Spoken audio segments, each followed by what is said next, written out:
What's going on with you? I'm tired. The drive, the wedding, stress of everything is catching up to me. You wanted to get married. Yes, yes, that's all I want. I just want to make you happy. You do. I promise.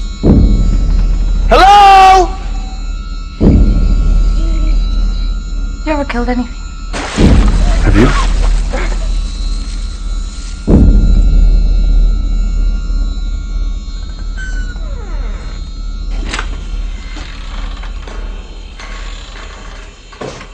B? You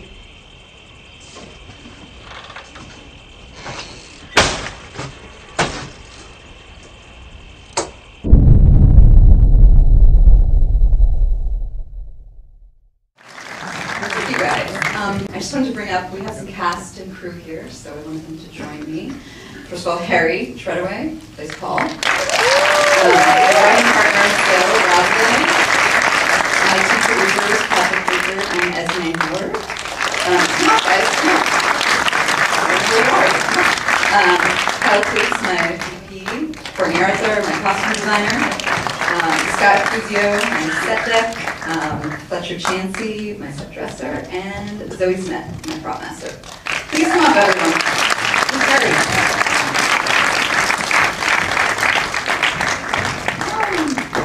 Everyone.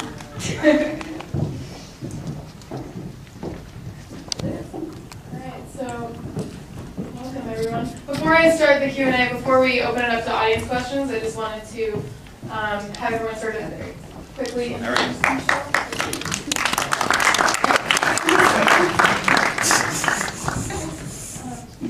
Harry, come back. Come over here.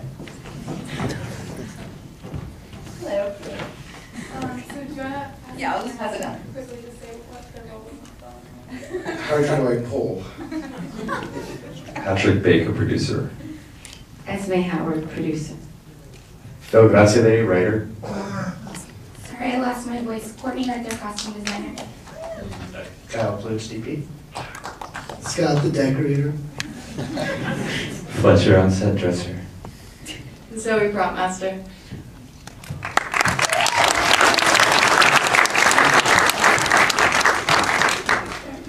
So I'd like to open it up with a question for you, Lee, and also Phil, since you co-wrote the film. I think part of what makes the film so effective is that the horror and supernatural elements come from a very real place where the relationship has any relationship, it's very difficult dealing with issues of sort of secrecy and like not feeling like you know your partner necessarily. And I think a lot of what's terrifying about Eve's transformation is that she kind of drifts further and further apart. So can you talk about like how that story came together, whether it was grounded in experience or whatever? Same thing happened. I think that we were thinking about making a very grounded genre movie, and we wanted it also to be about relationships. And I think that anyone that has had any kind of relationship, husband, wife, partner, girlfriend, close friend, anyone, you always have that moment where you're kind of reminded that they exist outside of you and there's someone else. And that's kind of was the beginning of it, of how something so familiar can become extremely foreign. In this case, it was alien. But that was kind of the beginning of the movie for us. No, cool. So I'd like to just open it up to the audience for questions. Yes. Hi, for that one, the Paul. Harry, that one. How was it using an American accent? How was it using an American accent? It's just a bit more vocal, like tongue twisters in the morning, basically. So you just have to like do a bit of saying words in an American accent. So you just got to program that into the morning. That's about it, really. Quite like it. Quite like doing a different voice. Makes me feel like a different person, a bit more sort of thing. Yeah, I enjoy it. It was very weird because they were completely in character and everything would be fine, they were calling B, and then, take would stop, and suddenly it was like a foreign language. You guys talking about it. I was like, I'm wrong, but pub. Bollocks. Yes. Obviously, the thing I liked about this movie is there were a lot of familiar elements, but so many of them that they came together. What were your primary influences, would you say, in terms of, you know, the writer and the director? For me, it was a lot of Invasion of the Body Snatchers. We liked how, you know, that film was kind of remade in every generation in a different way, and we just thought that, you know, we could make this on a very tiny level, very intimate body snatcher movie. I'm a big Polanski fan because he keeps things extremely grounded, and then it's like, oh, but also there's a devil. So those are kind of my big influences. No, I think just generally, things that are attractive about the genre for us is that it's traditionally something that's been used to sort of examine much more sort of normal, everyday, or larger social issues, and we wanted to do that. Just bring it down to as small a scale as we could. Yeah. Very well done.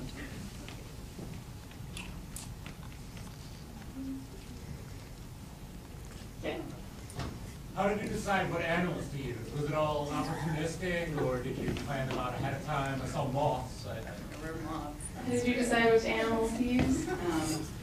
Well, I'm trying to think how many we had. No, it was just this idea that we wanted to create a kind of dichotomy between the inside and the outside. And so anytime that we could use nature in a way to really enhance this like throbbing, living world while this thing was dying inside, that's kind of how we went about it. And of course, you know, the moth, the transformation of these creatures was important, and that was difficult, as Zoe can attest to.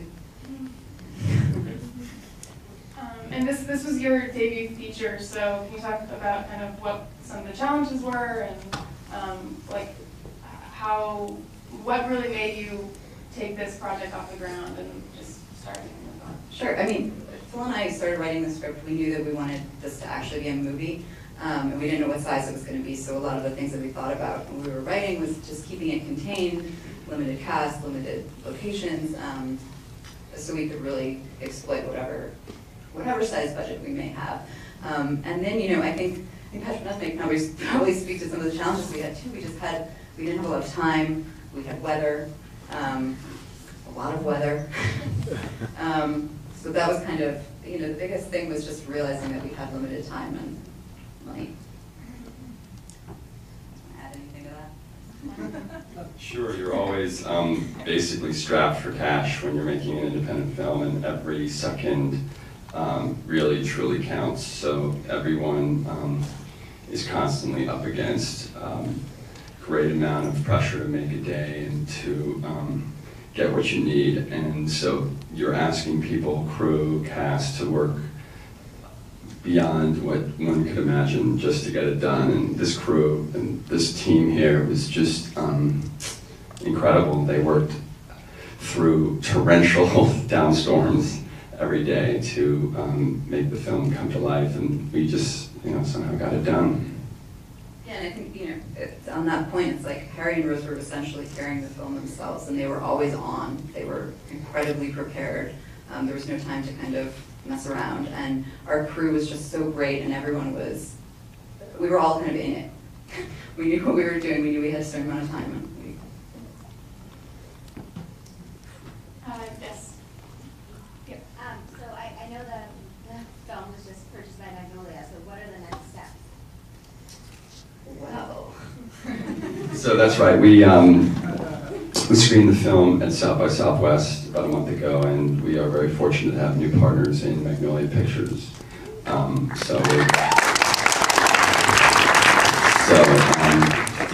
They basically picked up the worldwide distribution rights to the film, which basically means they're now the boss. And they're going to take the film to Cannes, where they will show the film there, and through the European film market there, sell off the film to other territories worldwide, and then they'll start basically rolling out the film theatrically, digitally, and hopefully you'll be seeing it on your DirecTV or in a theater near you very, very soon. And they're great new partners, and we couldn't be in better hands. And we're going to be at other festivals too. We're going to have a nice little festival circuit, hopefully. So, I want to say, first of all, congratulations on movie. so much fun. Thank you. You spoke about keeping it grounded. Was there anything that you needed to cut, edit, or cut out because it just was too, I guess, silly, for lack of a better word? Was there anything you needed to? Yeah, I think the part of the film that we edited the most was kind of right after Paul removes the alien proboscis from inside of her. There was just a little bit more, like in that explanation scene right after, that it was walking the line. You know, it obviously gets like extremely genre at the end, but we wanted to try to keep it down as much as we could. So that was the scene that we kind of trimmed things more than anything else. Otherwise, I mean, it's just when you're on a movie that's the small, so few days, you kind of have to use everything you have. So. Yes, a question to Harry. Was it scary for you making the film? The question was it scary for you making the film? Yeah, I think so. It's always a leap until no, isn't it? So you cross your fingers. No, it's in some ways, yeah. But like, it wasn't. You know, you've always got lots of people around you, so you've always someone to hold their hand. Rose was great. Rose is like the best person in the world, so she never, you know, it was never scary. If we hadn't got on, it would have been scary. But yeah, no, it was a great experience. North Carolina is a beautiful place, and we just, you know, we had one little bungalow and then this house. It was like back and forth. It was just like doing, you know, going on and doing scenes in a play or something. It was just us two back and forth. So we had a blast, man. It was great. So you don't get scared in the dark in the night? I'm going now. I need those little glow in the dark stars. Well, yes, I. Yes. Oh, that's good. No, it was just a question for the director. How'd you go about seeking your actors for the project? Now knowing that they were doing American. Sure. I had seen Harry in various things. He was in Fish Tank. I don't know if you guys saw that. He's in this great movie called Brothers of the Head. He's in Control. He just has an amazing filmography. And so I didn't know him prior to this. We were kind of going through this casting process, trying to find, frankly, a male actor that didn't just feel cookie cutter. And so the first time that I actually had an opportunity to speak with him, everything about him was different in exactly the right way. And the energy and the charisma just felt like Paul. And so that was immediate once I think we met and really spoke and talked. And then as far as Rose, I was a huge fan of Game of Thrones. I had read the books and was a big fan of her character, and I kind of knew her trajectory.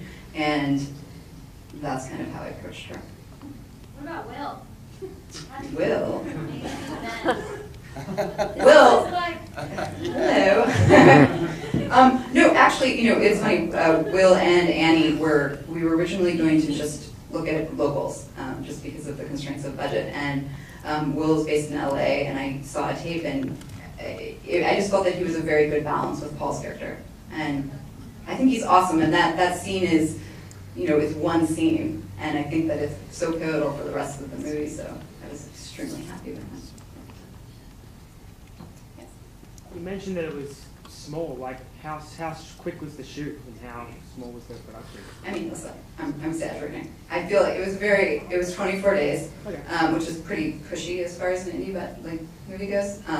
But we could always use more time. The rain was a big constraint, and then also night shoots, because we only had about 8 hours of night, which was difficult. Cool. Is this the original ending that you have in mind, and do you have other scenes that you didn't put in the movie? Do you have other scenes that you didn't put in the film, and this was the original ending you had in mind? We have no other scenes. And this is the original ending. Yes. So, as far as the writing, would you make a reference to the womb in the beginning? Was she, like, implanted when she was young? Is that, like, something you can infer? Or did that happen when she was there? No, that was really just exploring, I think, normal kind of coupledom things that, you know, you think you're like, we're totally on the same page, we're not going to have a baby for 5 years, and then this weird thing happens, and you're like, oh, are you talking about, you know, that was supposed to be just normal couple interaction, and the actual implantation, rape happened a few nights later, or one night. One night.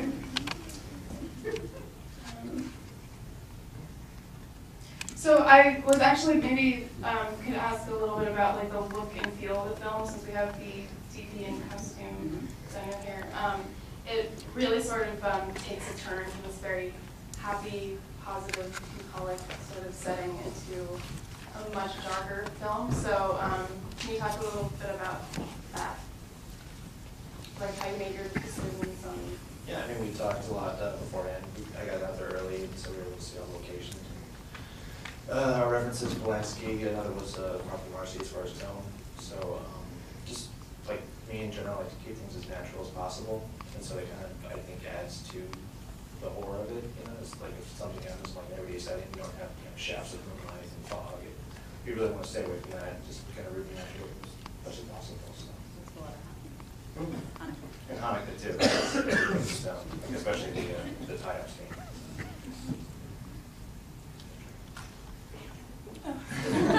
Sorry.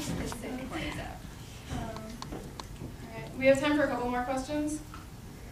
Yes. I'd like to know what's significant for the location. Like, I know most of your crews are kind of freaked out by the outdoors anyway.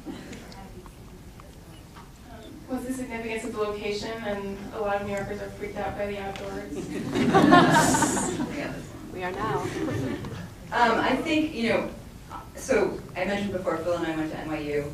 I actually grew up in Cleveland, which is not, I mean, it's a big city, but I was in a suburb, so it wasn't like I was always in the city completely. But my family had a cottage in Canada, and I remember like I would go there for a couple weeks every summer. And the first 2 nights, I'd be like, oh, this is awesome. And then it started getting not only boring, it just felt like creepy. Like suddenly I was not around any other people, and it just made me very uncomfortable. And so that was kind of where it came from. All right, yes, you in the back. What's your favorite horror movie? What's your favorite horror movie? Shining. The Shining is one of them. Rosemary's Baby. All right. I think we have time for one more. Yeah. Do you see yourself staying in this genre, or would you like to branch out? Certainly, I think that I'm most drawn to science fiction. And so if the story calls for more horror mixed with that, or more drama, more thriller, then that'll be kind of a decision to make. But I do love sci-fi. So. Cool. Thank you guys so much for coming.